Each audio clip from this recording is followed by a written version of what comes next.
Christians are being called to deliver hope to a country that's feeling hopeless. Why was America, what was it built on? What were the principles that it was built on? And that's what God's Not Dead, In God We Trust is all about. We're 6 weeks out from Election Day. And remember, this is a fight for the soul of our nation. We're at a tipping point, I really believe, in this country. Democracy was always fragile, so we have to have our faith. I think our country is so divided right now over so many different things. And does God have a place there in our political system? Does it influence us as believers and who we are? There are more ordained ministers in Congress right now than ever before in all of American history. Why do you think that is, David? The recurring theme is really the title, that God isn't dead. He's at work in our world.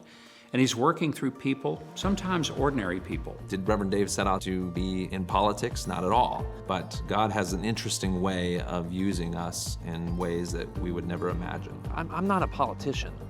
You think the country really needs another politician? I discovered that politics is a really dirty game. You don't win unless you play by their rules. I've already lost if I do. That's one of the great things about these films is that there's something in them for everybody, you know, and there's something in there for families and all ages. In God we trust, in God we trust, 'cause there is power in his name. We still get comments today all the time on how that movie, you know, affected people in their daily life. It'd be a mistake to underestimate this guy.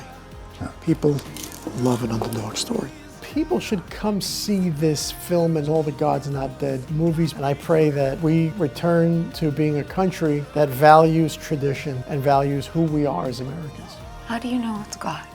You know someone long enough, you begin to recognize his voice.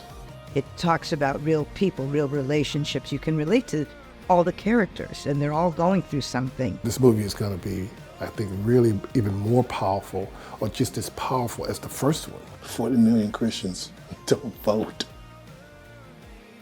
And another 15 million aren't even registered.